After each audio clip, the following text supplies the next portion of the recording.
Hello दोस्तों, welcome to Hindi code class.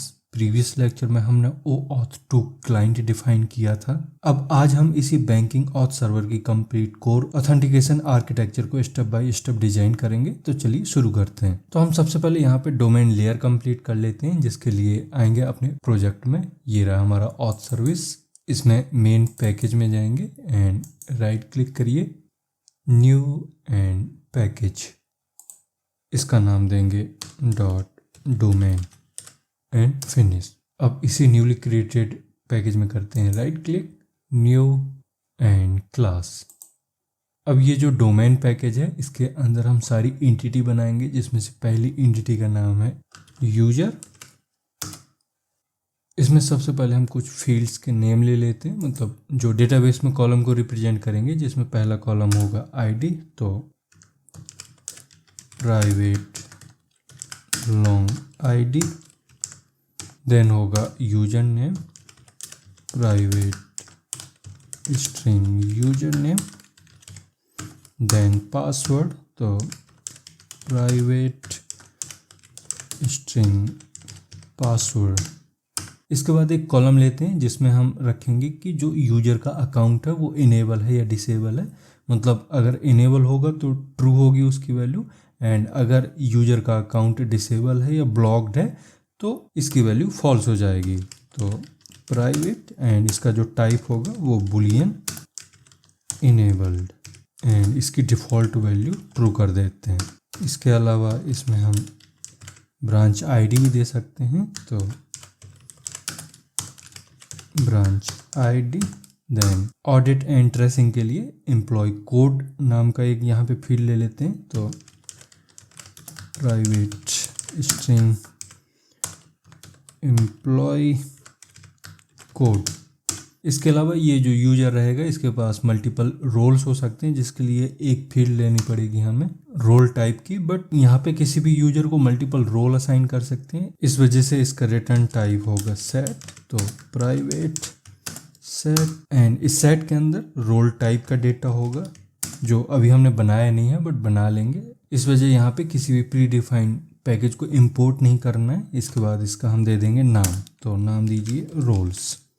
ठीक है। अब यहाँ पे कुछ लोग सोच रहे होंगे कि हमने सेट क्यों लिया, यहाँ पे लिस्ट भी ले सकते थे, बट यहाँ पे लिस्ट लेने से डुप्लीकेट डेटा होने का चांस हो जाता है। इस वजह से सेट यूज किया है, क्योंकि इसकी वजह से डुप्लीकेट रोल अलाउ नहीं होंगे यहाँ पे। एंड किसी भी यूजर के पास एक ही रोल बार बार नहीं आना चाहिए, एक रोल एक ही बार आना चाहिए। इस वजह से हमने यहाँ पे सेट यूज किया है। अब इस यूजर एंड रोल के बीच हमें रिलेशन भी डिफाइन करना पड़ेगा। इस वजह से हमारे पास एक एनोटेशन होता है एट, यहाँ पे मैनी टू मैनी कर देंगे। इसका मतलब है कि एक यूजर के पास मल्टीपल रोल हो सकते हैं, एंड एक रोल मल्टीपल यूजर्स को असाइन हो सकता है। अब इसी में हम सेट कर सकते हैं फैच टाइप को, जिसके लिए यहाँ पे लिखिए फैच।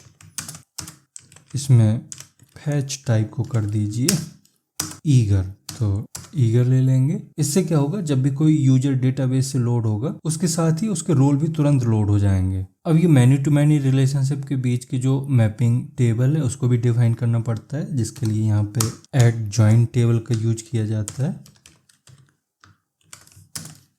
मतलब जब यूजर एंड रोल के बीच में मैनी टू मैनी रिलेशन होता है, तो डेटाबेस में एक थर्ड टेबल भी क्रिएट होती है, जो इन दोनों टेबल को कनेक्ट करती है। ठीक है। अब हमें यहाँ पे बताना होता है कि जो वो थर्ड टेबल क्रिएट होगी, उसका नेम क्या होगा। तो यहाँ पे नेम बता दीजिए उसका यूजर रोल्स। इसके बाद इसमें ज्वाइन कॉलम का भी यूज कर लेंगे, तो ज्वाइन कॉलम। इसमें एनोटेशन लगाते हैं ज्वाइन कॉलम। इसमें नेम सेट कर देंगे, नेम देंगे यूजर आईडी। ठीक है। इसी तरह से हमें इन्वर्स ज्वाइन कॉलम भी देना पड़ता है, तो इन्वर्स ज्वाइन कॉलम। इसमें फिर से ज्वाइन कॉलम का यूज कर लेंगे। देन सेट कर देंगे उस फॉरेन की का नाम, तो नेम, इसका नाम देंगे रोल आईडी। ठीक है, इसका मतलब है कि ये जो तीसरी टेबल क्रिएट होगी इसमें 2 कॉलम होंगे, एक यूजर आईडी एंड दूसरा रोल आईडी। जो यूजर आईडी होगा वो यूजर टेबल की फॉरेन की होगी एंड ये जो रोल आईडी है वो रोल टेबल की फॉरेन की होगी। ठीक है, अब हम बाकी के जो एनोटेशन है वो भी यूज कर लेते हैं। सबसे पहले हमें इस क्लास में एक एनोटेशन यूज करना पड़ता है, एट एंटिटी। इससे ये जो हमारी क्लास है ये जेपीए एंटिटी बन जाएगी जो डेटाबेस टेबल से मैप हो जाती है। इसके बाद देते हैं टेबल,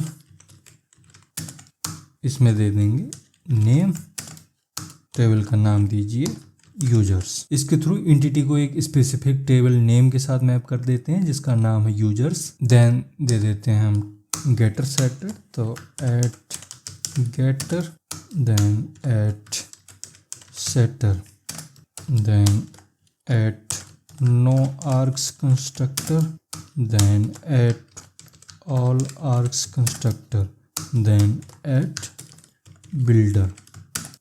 ये हो गए। ठीक है, अब हमारे पास एक कॉलम है आईडी, इसको प्राइमरी की डिफाइन कर देते हैं जिसके लिए हमारे पास एक एनोटेशन होता है आईडी। एंड इस प्राइमरी की को ऑटो इंक्रीमेंटेड स्ट्रेटजी से जनरेट करने के लिए यहाँ पे हमें स्ट्रेटजी सेट करनी पड़ती है। एट जनरेटेड वैल्यू, इसमें दे दीजिए strategy generation type dot identity. इससे प्राइमरी की ऑटो इंक्रीमेंटेड वे में जनरेट होती रहेगी। अब कुछ कॉलम में कॉन्स्टेंट्स भी सेट कर देते हैं। सबसे पहले ये जो हमारा यूजर नेम है इसमें सेट करते हैं, उसके लिए एक एनोटेशन होता है एट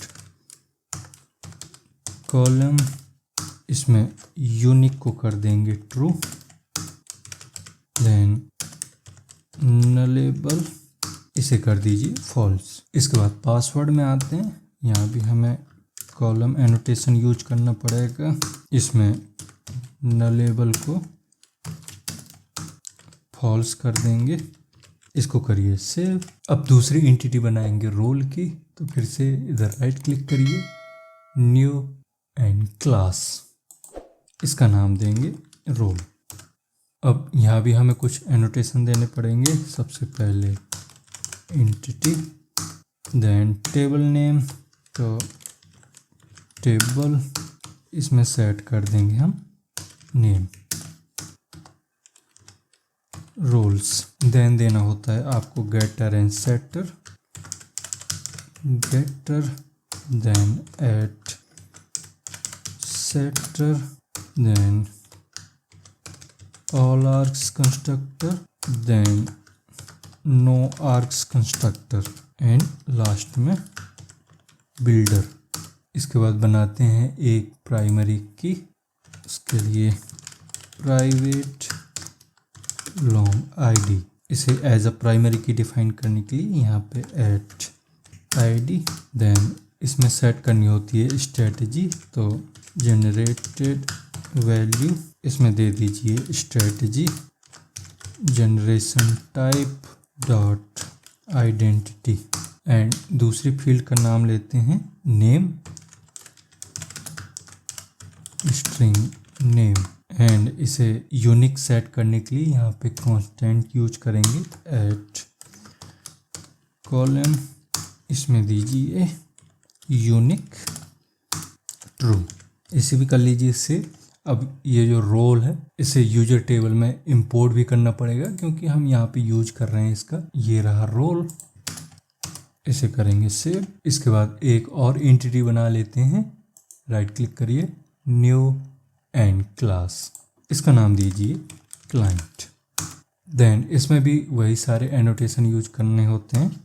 सबसे पहले एंटिटी देन टेबल, इसमें दीजिए इसका name auth client, then set करते हैं at getter then at setter at all args constructor at no args constructor builder। Then इसमें भी कुछ कॉलम नेम रख लेंगे। मतलब सबसे पहले तो हमें आईडी चाहिए होती है, तो प्राइवेट लॉन्ग आईडी, इसे प्राइमरी की बना लेते हैं, तो at ID.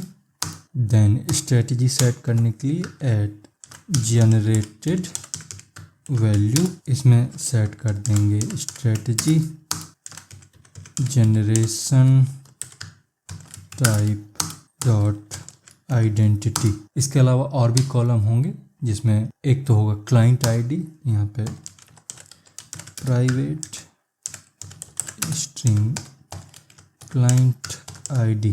Then client secret भी ऐड करना पड़ेगा, प्राइवेट स्ट्रिंग क्लाइंट सीक्रेट।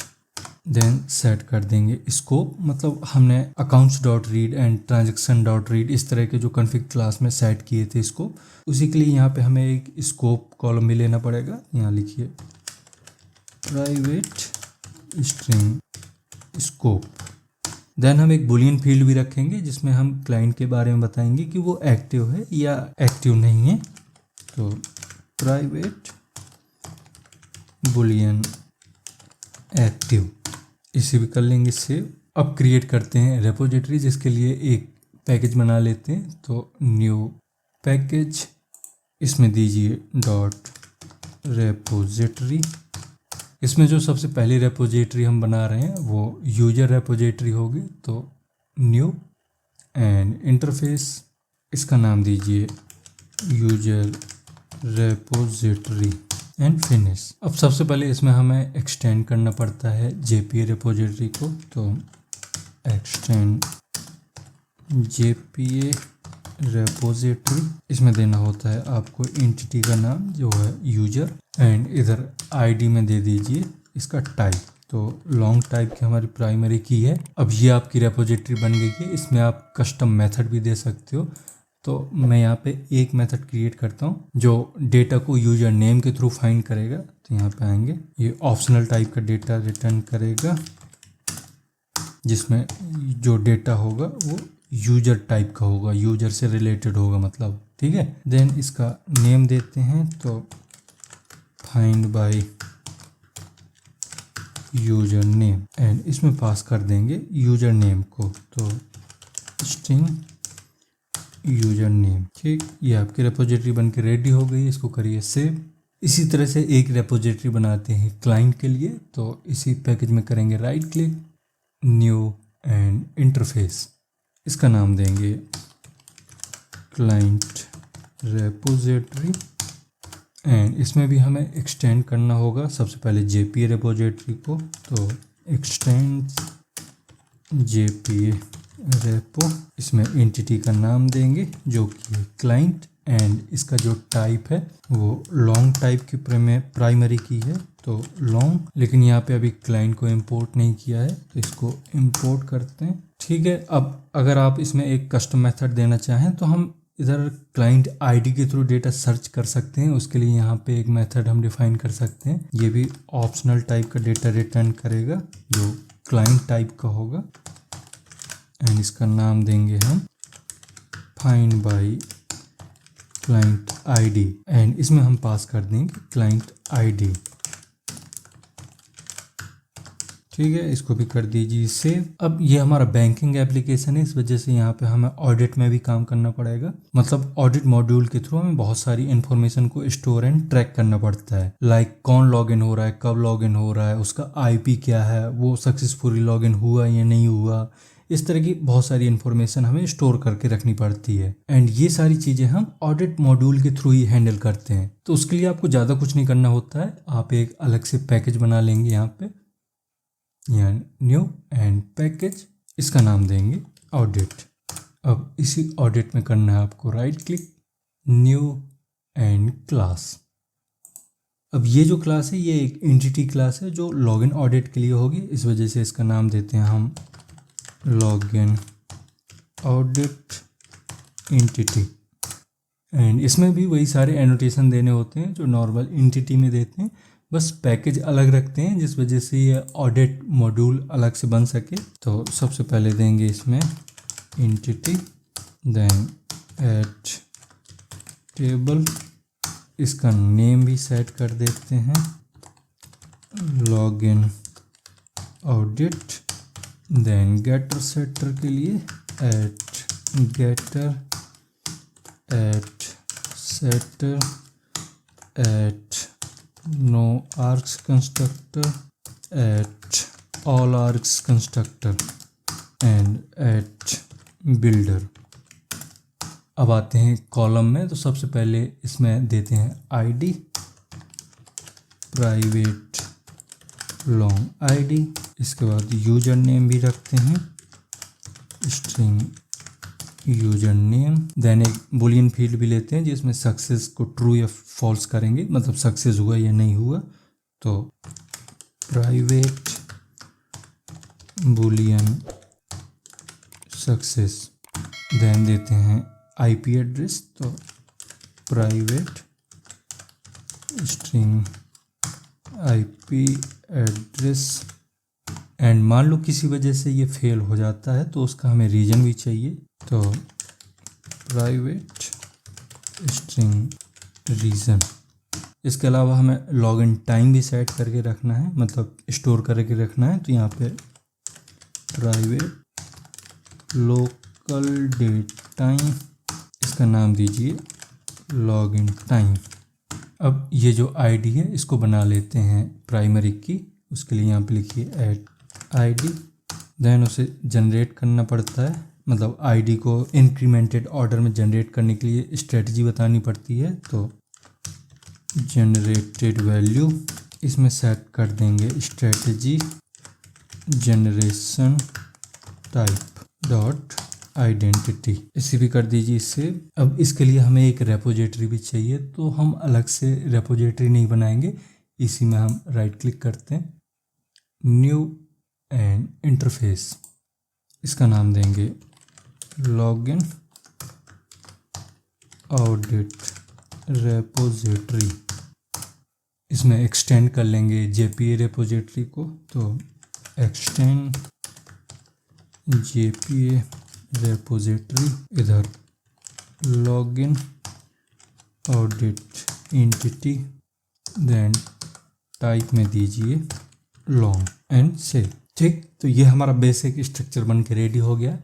अब इस लेक्चर में अभी इतना ही रहने देते हैं। अब इसके बाद हमें सर्विस एंड कंट्रोलर बनाना होगा, जिसको हम नेक्स्ट लेक्चर में देखते हैं। तो अगर इस लेक्चर से आपको कुछ समझ में आया है तो इसको लाइक करिए। अभी तक आपने चैनल को सब्सक्राइब नहीं किया है तो चैनल को सब्सक्राइब भी कर लें। अब हम मिलते हैं नेक्स्ट लेक्चर में। Thank you.